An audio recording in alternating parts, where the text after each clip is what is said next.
வணக்கம். நான் உங்கள் யூடியூப் சூப்பர் ஸ்டார் பிரிஜி. இந்த வாரம் தியேட்டர் ரிலீஸ் ஆயிருக்கும் திரைப்படம் ஆட்டின் படத்தின் துறைமுகம். இந்த திரைப்படத்துல பல வருஷமா மறைக்கப்பட்ட உண்மையை வெளியே கொண்டு வந்திருக்குன்னு சொல்லியிருக்காங்க. அப்படி உண்மையிலேயே வெளியே கொண்டு வந்தாங்களா? இந்த திரைப்படத்துல அப்படி ஏதாவது உண்மையிலேயே சொல்லப்பட்டிருக்காங்களா?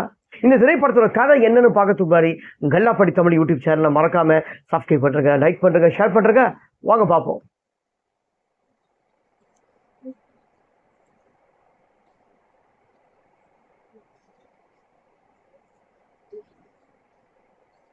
இந்த திரைப்படத்துல நடிகர் எசக்கி கார்வண்ணன், காதல் சுகுமார், அபி நட்சத்திரா மற்றும் பல நடிச்சு வெளிவந்திருக்கும் திரைப்படம் ஆட்டி.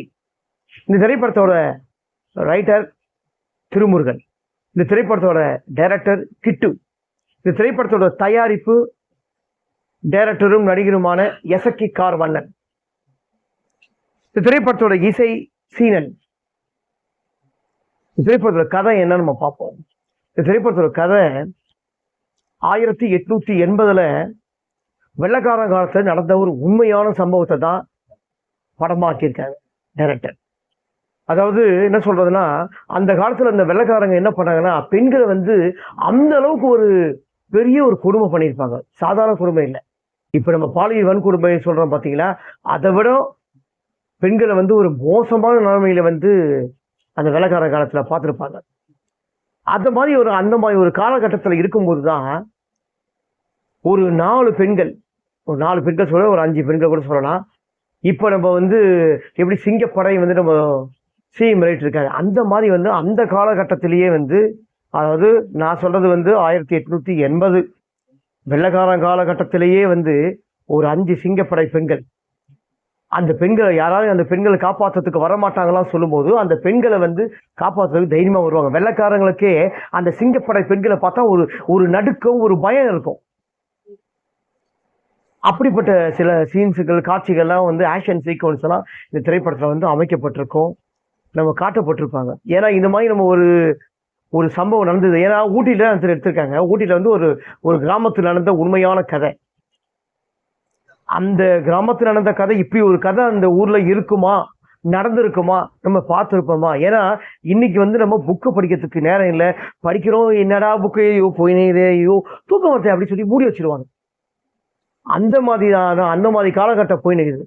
ஸோ அந்த மாதிரி காலகட்டம் போயிருக்க டைம்ல ஒரு 2 ஹவர்ல சிம்பிளா சுருக்கமா படத்துல நம்மளுக்கு காட்டியிருக்காங்க. ஸோ அந்த படத்துல நம்ம காட்டியிருக்கேன்னு சொல்லும்போது, ஸ்கிரீன்ல பிரசனம் பண்ணும்போது, ஸ்கிரீன்ல பிரசன விதத்து மூலம் நம்ம நடிச்ச விதத்தை அப்படியே நம்ம பார்க்கும்போது, ஸோ அப்போ அந்த படத்தை நமக்கு பார்க்கணும்னு தோணும். ஸோ அந்த மாதிரி ஒரு நல்ல படத்தை எடுத்திருக்காங்க. ஏன்னா நம்ம இந்த மாதிரி ஒரு மெசேஜில் திரைப்படம்லாம் சில படத்துல நம்ம பார்க்காம விட்டுடுறோம். ஆனா அவங்க கஷ்டப்பட்டு தயாரிப்பாளர்கள் டைரக்டர்கள் பணத்தை போட்டு எடுக்கிறாங்க. ஸோ நம்ம பார்க்க கூட டைம் இல்லாமல் ஒதுக்கக்கூடாதுல்ல. எப்போ பாரு பொழுதுபோக்கு, என்டர்டைன்மெண்ட், காமெடி, காதல் அப்படியே பார்த்துனே அப்படிங்க சில இப்படியும் பார்க்கணும். ஓகேங்களா? அந்த மாதிரி சில சீன்லாம் இந்த படத்துல இருக்கு. ஏன்னா 1880 நடந்த உண்மை கதை. அது அதே சமயத்துல 1970, ஏன்னா அந்த 1880 நடந்த அந்த சிங்கப்படை பெண்கள் ஒரு கௌரவமான சம்பவம், அவங்களுக்கே ஒரு கொடுமையான சம்பவம் நடந்தது. அதுக்கப்புறம் சிங்கப்படை வருவாங்களா? அதுக்கப்புறம் அதே கிராமத்துல 1970 அந்த ஊர்ல இதே மாதிரி ஒரு சம்பவம் நடக்குது. அந்த ஊர்ல சம்பவம் நடக்கும்போது பாத்தீங்கன்னா, மறுபடியும் அதே மாதிரி பெண்களை யாராவது காப்பாற்ற மாட்டாங்களா இல்லையா அப்படின்னு ஏங்கி இருக்கும் போது, கண்டிப்பா அதே மாதிரி ஒரு சிங்க பெண்கள் படை வருது. அந்த ஊர் மக்களோட மக்களா இருந்து அந்த பெண்களை காப்பாத்துறாங்க. இது இந்த கிராமத்துல தொடர்ந்து இது சம்பவம் நடக்கும்போது, அந்த ஊர்ல வேற போலீஸ் ஸ்டேஷன் அதிகமா இல்லை. அப்படியே இருந்தாலும் பாப்பரா இருக்காது.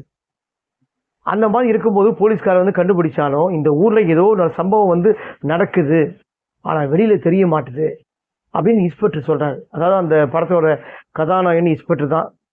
தயாரிப்பாளரும் நடிகரும் எசக்கி கார்வண்ணன் தான் அந்த கேரக்டர் பண்ணியிருக்காரு. ரொம்ப நல்லா பண்ணியிருக்காரு. அவரோட இன்ஸ்பெக்டர் கொடுத்து என்ன கதாபாத்திரமும் ரொம்ப நல்லா பண்ணிக்காரு. அந்த ஊர்ல ஒரு வாத்தியார் வராரு. அந்த ஊர்ல ஒரு வாத்தியார் வந்ததுக்கு அப்புறம் சரி யாருமே நம்ம படிப்பு சொல்லிக் கொடுங்க. ஏன்னா அந்த ஊர்ல அழகின்னு ஒரு பெண், அந்த பெண் மட்டும் தான் ஏதோ ஓரளவுக்கு படிச்சிருக்கு. சின்ன தெரிஞ்ச படிப்பை வச்சுக்கிட்டு பசங்களை சொல்லி கொடுத்துருக்காங்க. அந்த மாதிரி சொல்லி கொடுக்கும்போது வாத்தியார் ப்ராப்பரா வராது, அந்த ஊருக்கு வராது. அந்த ஊருக்கு அந்த வாத்தியார் வந்ததுக்கு அப்புறம் இவராவது வந்து இந்த ஊர்ல இருக்கிற வாத்தியாரா நிப்பாரா நிக்க மாட்டாரான்னு தெரியல, இவராவது சொல்லி கொடுப்பாரா நல்லா அப்படின்னு சொல்லிட்டு அந்த பசங்க ஏங்குறாங்க. சரி சொல்லி கொடுக்குறாரு. அந்த ஊர்ல வந்து இந்த வாத்தியாருக்கு வந்து எல்லா வசதியும் பண்ணி தராங்க. அந்த ஊர்ல அந்த அந்த அம்மா தான் அழகுன்னு ஒருத்தர்.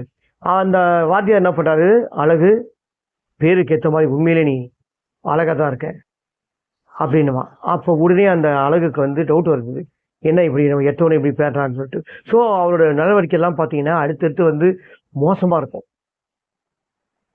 அதுக்கப்புறம் இதுக்கு முன்னாடி அந்த வாதியார் என்ன பண்ணியிருந்தாரு பார்த்தா, நிறைய ஊர்ல வந்து நிறைய பெண்களுக்கு மாணவிகள்லாம் வந்து பார்த்தீங்கன்னா பாலியல் பலாத்காரம் கூட, அந்த பாலியல் பலாத்காரம் தொல்லைகள்லாம் ஹெவியா கொடுத்துருப்பாரு அந்த வாத்தியார். ஆனா திடீர்னு இந்த வாத்தியார் இறந்துறாரு. அந்த வாத்தியார் யார் கொண்டு இருப்பாங்க, நல்லா இந்த வாத்தியார் எப்படி செத்தாரு, இதுக்கப்புறம் கண்டுபிடிக்கிறாங்க. இதெல்லாம் கண்டுபிடிக்கும் போதுதான் இந்த மாதிரி சம்பவம்லாம் வருது.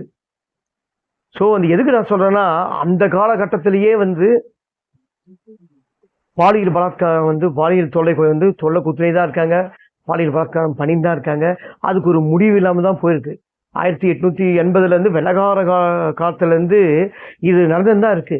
ஆனா எதுவுமே இப்ப 2026 ஆகி இப்ப புது ஆட்சி வந்து மாற்றங்கள் கூட வந்துடுச்சு.